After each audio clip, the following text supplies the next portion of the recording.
Enchanté de te recevoir aujourd'hui pour pouvoir échanger avec toi sur un sujet qui va concerner cette belle enseigne qu'est Decathlon. Pour changer un peu d'habitude, on est en plus en extérieur, il fait beau, c'est le printemps, on est dans une belle région, donc autant en profiter. Ce que je vais te proposer pour commencer, c'est de simplement peut-être te présenter, nous expliquer qui tu es, ton parcours à Decathlon. Ouais, bien sûr. Je m'appelle Anthony, j'ai 34 ans. Ça fait une dizaine d'années que je suis à Decathlon et en fait, j'ai la particularité d'avoir grandi avec Decathlon sur différents postes et uniquement dans le monde du retail. Donc, je suis rentré en 2011 pour maintenant être sur un poste de directeur régional. Ça fait 2 ans et demi environ que je suis sur ce poste-là. Et avant ça, j'ai fait les métiers, on va dire classiques de la grande distribution, responsable de rayon, responsable de service et ensuite directeur de magasin sur 2 magasins différents pendant 4 ans. Ok, super, très beau parcours. Oui, je ne sais pas si c'est un beau parcours. En tout cas, l'entreprise nous permet de grandir à travers des responsabilités différentes. Ok. Alors justement, on parle de parcours. On sait que l'enseigne Decathlon a beaucoup évolué, muté ces dernières années, notamment dans la gestion de parcours, notamment avec de l'ouverture en externe sur certains métiers, ce qui est très nouveau et ce qui se faisait très peu puisqu'on a beaucoup de mobilité interne jusqu'à présent. Est-ce que tu peux nous en parler un petit peu et de la vision justement sur les prochaines années sur cette mobilité? Bien sûr, je peux t'en parler avec mon regard, c'est-à-dire avec les 10 ans d'ancienneté que j'ai. Effectivement, depuis 40 ans, on a nourri énormément avec du parcours en interne nos différents métiers. Et aujourd'hui, on se pose des questions pour, à mon sens, 2 raisons essentielles. La première, c'est est-ce qu'on veut cultiver de l'expertise dans certains des métiers? Et si on veut cultiver de l'expertise, est-ce qu'il vaut mieux aller vers de l'externe ou est-ce qu'il faut former nos coéquipiers en interne sur cette expertise? Et la deuxième question aussi qu'on se pose, c'est qu'aujourd'hui, on n'a plus le rythme de croissance d'auparavant et on a certains coéquipiers qui sont bien sur leur métier et qui ne veulent pas forcément changer de responsabilité. Donc ces 2 notions nous font peut-être changer un petit peu notre mode de fonctionnement. Très bien, c'est intéressant. Et du coup, vous avez déjà, j'imagine, sondé peut-être certains des acteurs des métiers, notamment opérationnels du magasin. Qu'est-ce qui aujourd'hui est un frein justement sur cette notion de potentialité, puisqu'il en manque, si je comprends bien en tout cas dans tes propos? Alors, je ne sais pas s'il en manque, parce qu'on a la chance d'avoir une entreprise avec énormément de potentiel. Maintenant, une potentialité, elle se détermine à travers plusieurs axes. La potentialité à faire un certain métier, donc une certaine compétence. La mobilité, c'est aussi un accélérateur de la potentialité, tu le sais bien. Et puis après, les souhaits de l'entreprise aussi. Quand tu me posais la question de quels acteurs on est venu solliciter, en fait, on a fait ça en deux axes. Le premier axe, c'est redéfinir les compétences clés ou les métiers clés de demain. Et le deuxième axe, c'est interroger les acteurs actuels. On a fait le job sur les directeurs de magasins, par exemple. C'est environ 300 directeurs qu'on a interrogés pour savoir comment ils se sentaient sur leur métier, qu'est-ce qui pourrait être mis en place pour qu'ils se sentent mieux, et aussi qu'est-ce qu'ils veulent faire après, qu'est-ce qu'ils veulent faire demain, pour savoir si le vivier de potentialité qu'on a, il est en adéquation avec nos besoins de demain.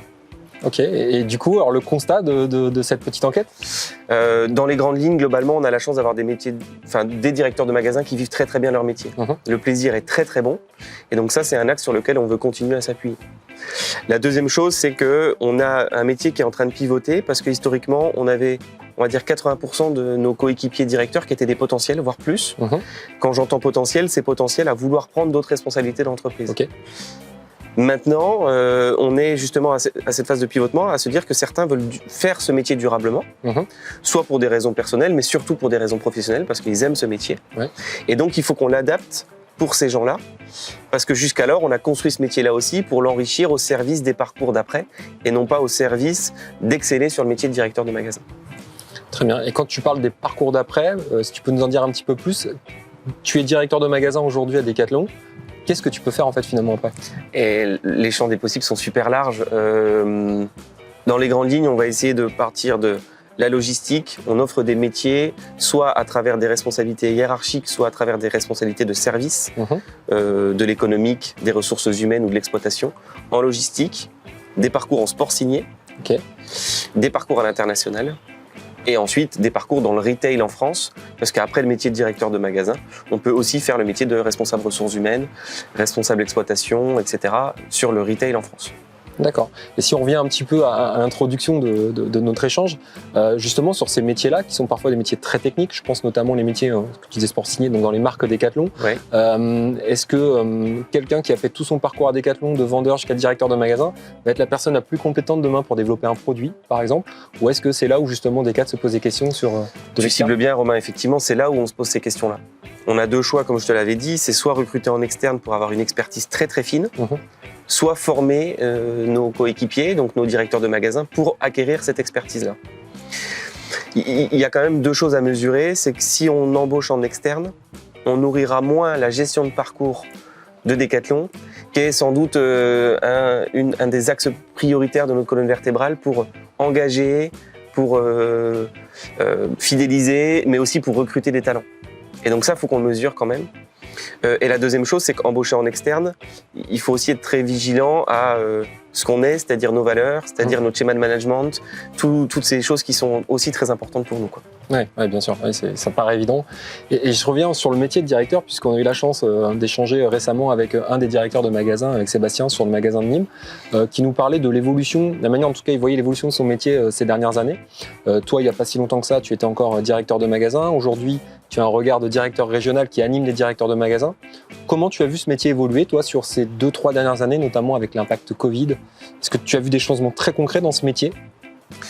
Le métier, je pense qu'il a évolué en même titre que le monde extérieur a évolué. Donc, on se doit d'être beaucoup plus rapide sur le métier.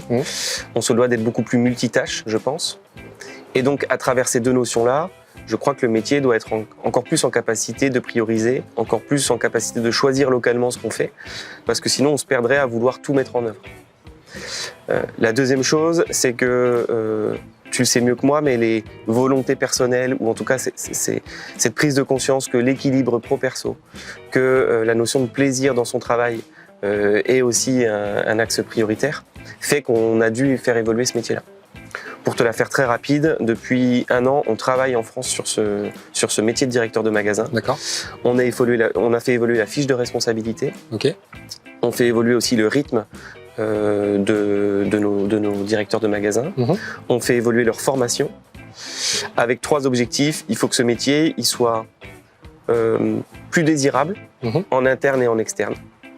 Donc il faut qu'il soit beaucoup plus riche pour être désirable. Okay. Il faut qu'il soit aussi potentiellement plus durable. Parce que si on veut être bien meilleur sur ce métier, il faut qu'on le rende durable. Et quand je te dis durable, c'est que les gens le fassent durablement, avec plaisir et engagement. Et il faut qu'on le rende aussi plus fin, donc développer des compétences nouvelles qu'on n'avait pas jusqu'alors et sur lesquelles on doit accompagner nos directeurs à être les meilleurs sur ces nouvelles compétences. Ouais, c'est hyper intéressant. Alors, ce qui est étonnant, en tout cas, quand je t'entends parler de l'évolution de ce métier probable, moi j'ai eu la chance de faire ce métier il n'y a pas si longtemps que ça, dans cette notion de richesse du métier. Moi, en tout cas, j'ai l'impression que c'était un métier déjà très très riche, où on avait beaucoup de choses à faire et qui parfois nous faisait survoler même certaines compétences de ce métier. Aujourd'hui, je peux parler du recrutement parce que c'est devenu mon nouveau métier, mais c'est vrai qu'en fonction des profils de directeurs de magasins, certains étaient moins attirés par l'humain, plus par le commerce, d'autres plus par le côté gestionnaire. Quand tu parles aujourd'hui de rendre ce métier encore plus riche, c'est quoi que vous entendez derrière ça? Alors, tu as raison d'insister sur un point, c'est que c'est un parti pris de l'entreprise, avoir un métier extrêmement riche sur lequel on est capable de toucher à tout. Mais riche ne veut pas dire moyennisant sur certaines compétences cibles qui nous feront gagner demain.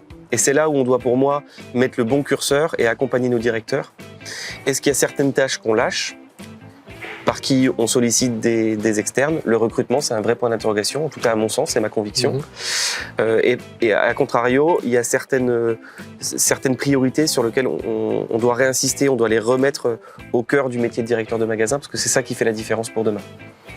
Ok.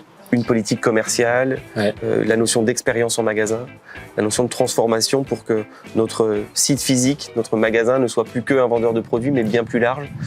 La capacité à accompagner les équipes vers ce projet-là, ça c'est à mon sens des compétences qui sont indispensables pour bien mener le métier. Ce qui est intéressant, c'est que tout ce que tu dis là, ça fait écho à beaucoup de sujets qu'on aborde en ce moment, notamment autour de la génération Z, qui est cette nouvelle génération qui va devenir, dans les 5 années, ce sera 30% des actifs sur le marché du travail, donc c'est quand même une génération qui va devenir, et ça va forcément aller toujours vers le plus. Cette génération, on en a parlé dans différents podcasts, mais elle a tendance à avoir besoin de plus de stabilité, avoir besoin de plus d'équilibre pro-perso. Ce sont vos directeurs de magasins de demain. Est-ce que c'est pas un peu antinomique par rapport à 2-3 choses que tu évoquais, notamment dans ce côté donner envie encore à nos directeurs de demain de continuer de bouger vers d'autres métiers, etc. Est-ce que finalement c'est ce qu'ils vont rechercher eux? C'est une bonne question. Et naturellement, il faudra que nous, on s'adapte à eux, mais que eux aussi, et les profils qu'on recrute, s'adaptent aux stratégies d'entreprise et aux volontés d'entreprise. En tout cas, ça, j'y crois profondément. Pour moi, il y a un indicateur qui est central là-dedans, c'est l'engagement. Si on cultive cet engagement à l'entreprise à travers différents biais, le parcours, nos valeurs, nos bases fondamentales de management par exemple, la richesse du métier. Chacun pourra s'y retrouver et chacun pourra prendre en main son destin pour choisir finalement le rythme de parcours qui lui convient. Ce qui est sûr, c'est qu'on n'aura pas que des directeurs de magasins qui seront futurs chefs de produits, leaders de marque ou RH en international. Mais pour ceci, il faut aussi qu'on soit capable de les rassurer parce que c'est encore une fois la force de l'entreprise, quoi. Moi, je suis rentré personnellement à Decathlon parce que cette entreprise me permettait de faire différents métiers tout au long de mon parcours. Et donc, je crois aussi que dans cette génération-là, il y a une volonté, certes, il y a la volonté de stabilité personnelle, mais il y a aussi la volonté de découverte. Il y a la volonté de pouvoir porter un sujet, puis un autre, en fonction de ses envies du moment. Et ça, on est capable de l'offrir. Je pense que c'est une vraie plus-value. Oui, en effet. Ouais, en tout cas, je comprends mieux la notion de richesse du métier que tu s'entendais tout à l'heure. Et pour terminer, quand on est directeur régional de Decathlon, alors je crois que c'est leader réseau, c'est comme ça qu'on appelle le métier à Decat. On évoquait tout à l'heure les parcours d'après directeur magasin. C'est quoi pour toi le parcours, un des parcours types qui pourrait être le tien demain après ce métier? J'ai envie de te dire que c'est le même parcours que les métiers de directeur de magasin. Okay. J'ai sans doute développé un peu plus de compétences ou d'expérience sur la partie managériale, sur la partie gestion d'un compte d'exploitation et sur la partie stratégique à travers mon rôle pour animer les directeurs de magasins. Ouais. Mais les portes qui s'ouvrent à moi, elles sont exactement les mêmes que directeur. Donc partir sur des métiers en sport signé, partir à l'international pour moi prendre de l'expérience d'une culture différente, mais aussi apporter cette culture d'entreprise qui est très forte en France et qui pourrait être dupliquée ailleurs. Donc ni plus ni moins que le même parcours que beaucoup de coéquipiers à Decathlon aujourd'hui. En effet. Bon Tony, je te remercie pour ces échanges, c'est hyper intéressant, passionnant. Il y aurait plein de choses à dire en tout cas sur l'évolution des métiers, notamment dans la grande distrie, puisque c'est vrai qu'on le constate, ces dernières années, ils ont déjà beaucoup changé et je pense qu'ils vont continuer à évoluer entre l'impact Covid, les nouvelles générations qui arrivent. En tout cas, merci pour cet échange, c'était inspirant. Et puis écoute, j'espère qu'on aura l'occasion de rééchanger plus tard sur cette thématique qui était pour nous hyper intéressante. Merci Anthony. Romain, merci.